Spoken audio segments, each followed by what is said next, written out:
A very good morning to all of you. Today the topic that we are going to discuss is silk roads and spice routes integrating the east and west. Myself Dr. Smruti S. Pattnaik, and I am from the Manohar Parrikar Institute for Defence Studies and Analysis in New Delhi, and with me my fellow panelist is Ulin. She is associate professor from the Institute of Asian Studies, China Foreign Affairs University, China.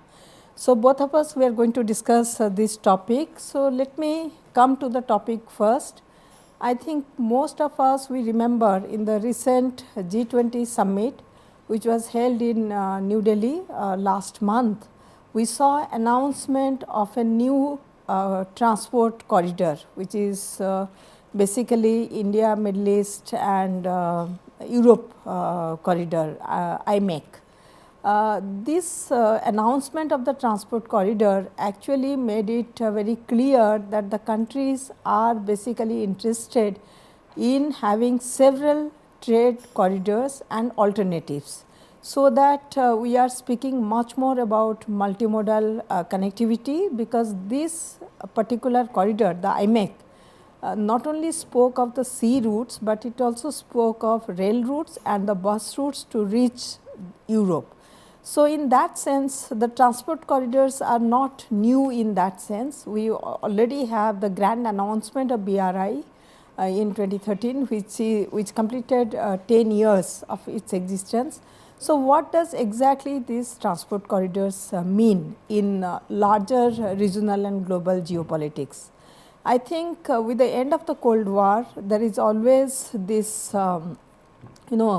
basically an interest to open up the market, and also the globalization is another aspect. So, with the opening of the market, I think that itself is not enough.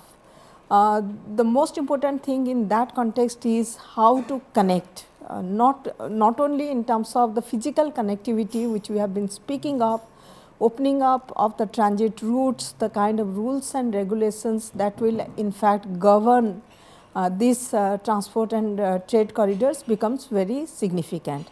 And in fact, in this context both the silk route and spice route becomes very significant, because historically these particular routes were actually the routes through which was used by the traders to reach out to different continent, and I would say probably that was the starting of the globalization, that is starting of the discovery of various continent that exist in the globe, and also the trades that happened around that point of time. So, in that context both silk route and the spice route not only brings back the memories of the history that we have already read, but also tells us that if those routes were viable at that point of time, because not only it transported goods, but it also transported culture, language and the kind of influence or the kind of cultural imprint any country sees in the world, it is because of these routes, spice and the silk route. So, in that sense I would say that it has to be seen in the historical context, because it is very difficult to understand the present context unless and until you understand the historical context, the importance of these routes and how to go forward as far as these routes are concerned. So, it is not only the geopolitics of the routes, but also the geoeconomics of these corridors which becomes very significant. It brings a block of countries together for trade and connectivity and other issues. So, I will just end here, and may I request you to start from here. Thank you, Smruti. Yeah, I also noticed that there are many initiatives in infrastructure connectivity has coming out. We know US, they have put forward Build Back Better, right? And also the European Union, they have their kind of global gateway in September 2021. And also the IMEC you mentioned, this is very new. So there are only many initiatives by different powers, right? And also it's very significant to the world. Now the world is facing the challenges to the development and security. This is the major challenges we have to combat, right? So I think IMEC implies the geopolitical significance, also geoeconomic ambitions, right? So for China, this year is the 10th year of BRI was proposed. And this November, China will organize a kind of a Belt and Road Forum for international cooperation. And more than 130 countries and multiple international organizations will participate. So I think this is like a big family. People sit down to talk about how we can encourage infrastructure, connectivity between different countries and between different continents, right? So I'm happy with a lot of initiatives to coming out. But the most important thing I should emphasize is the openness, is the inclusiveness, right? Because trade, if we want trade to become an engine of economic growth, then we have to create corridors, opportunities for people. What is important to do it for the benefit of everybody, right? Not for some countries, not exclusive. We should be open to all. So I really hope that all countries working collaboratively with each other. So BRI and IMEC, do you think they can someday they can coordinate with each other and maybe we know we create a lot of cooperative platforms, right, multilaterally. So maybe someday we can find some way to coordinate with each other. In East Asia, we have RCEP, right, and also TPP. When TPP is put forward, everybody thought RCEP and TPP will competitive to each other and they will balance it with each other. But after US has quit this TPP and Japan is dominating or leading the process of TPP, China said, oh, we can participate in the TPP. And also China and Japan are participants and members in RCEP. So the membership are inclusive, open to each other. So in this way, major powers in this region can cooperate with each other in different platforms. This is beneficial to all, to the regional countries, to China, also to Japan. So I think China and India, they are emerging powers, right? And we put development as our priority, top priority. We want to beneficial to our people, right? So now we not only talk about economic growth, we also talk about how we can develop with high quality to develop green development, right? And also to use new technology and also help other countries in our neighborhood to develop together. So I think I'm really hoping that when IMEC was coming out, in the future, different countries and different initiatives could try to seek the coordinating way to provide the public goods for the region. Yeah.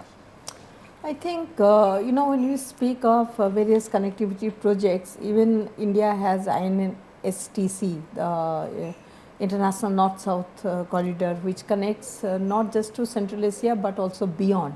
When you put all these routes in a particular, in a map, and you will see many of the places, it's almost, if there can be a larger kind of agreement among the countries, it will actually help in terms of, trade and transport. For example, we also already have the Asian highway and railway network, which is coming up, and it's a very grand.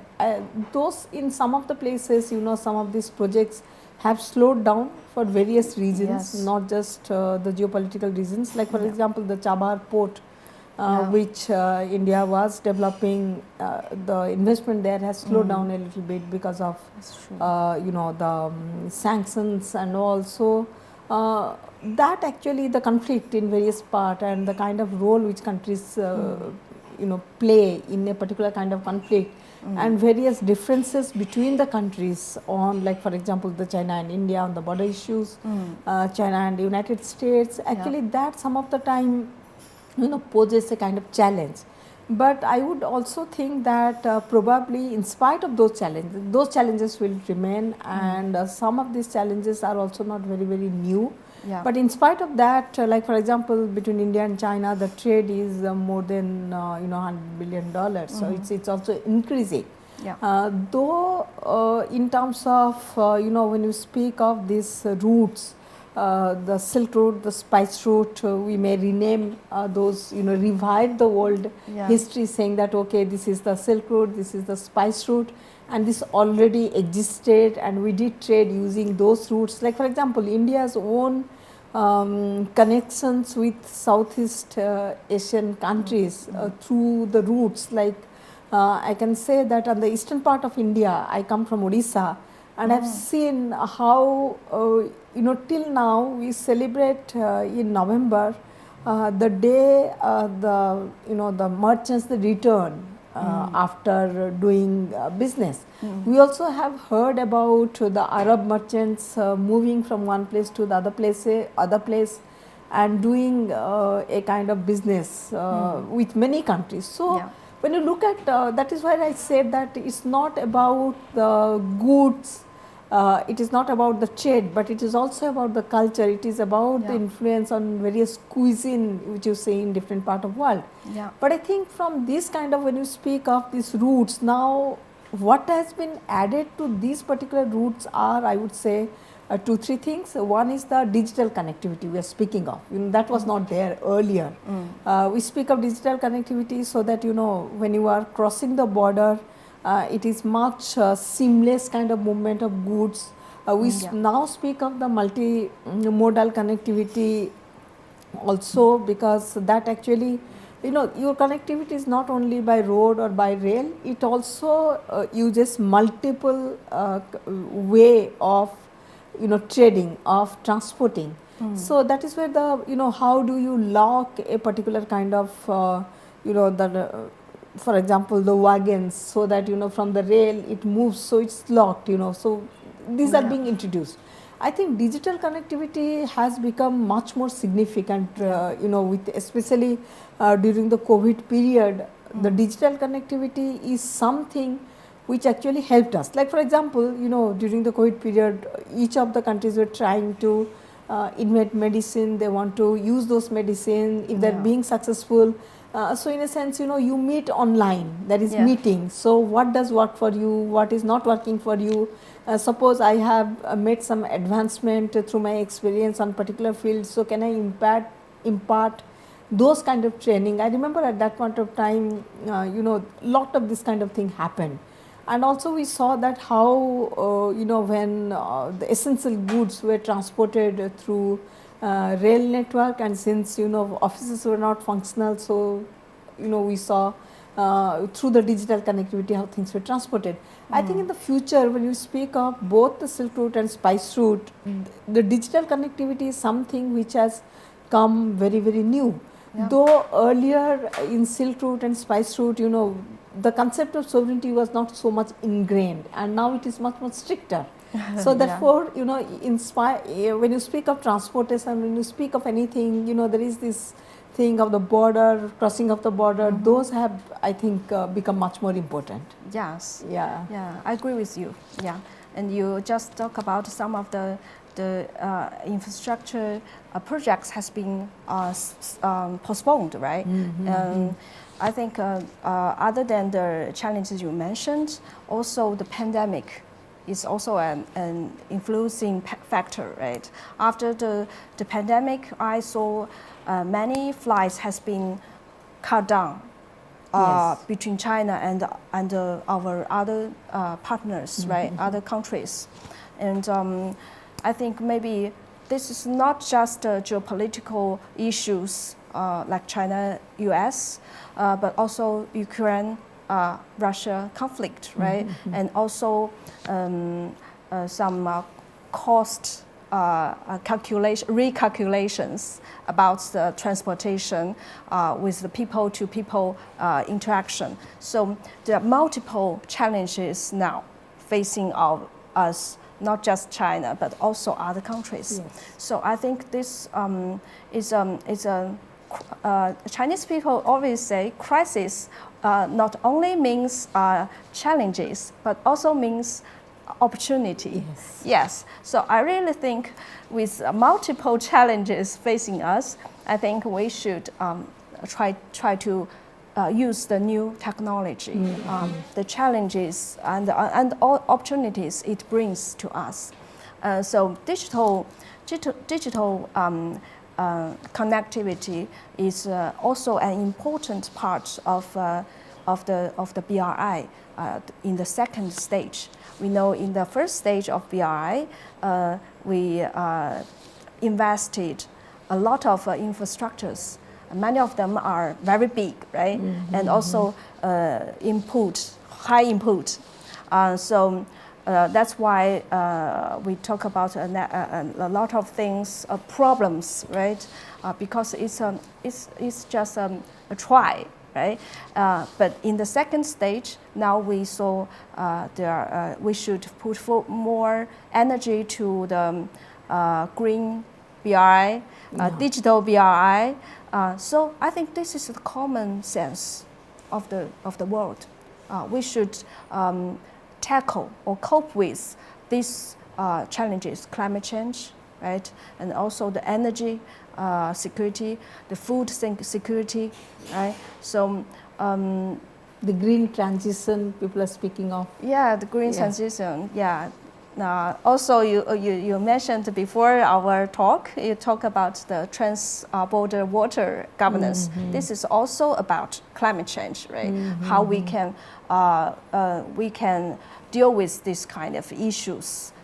This is not just an issue one country can do, right? Yes. So we need local cooperation and also trans-border cooperation, regional cooperation, right?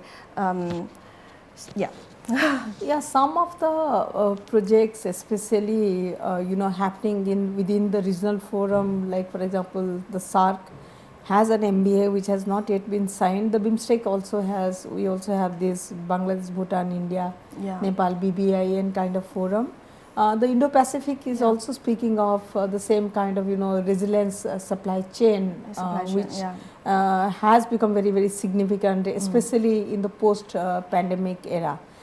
So post-pandemic era, what happened is that, like for example, it was very difficult even if you have items and you want to send it across.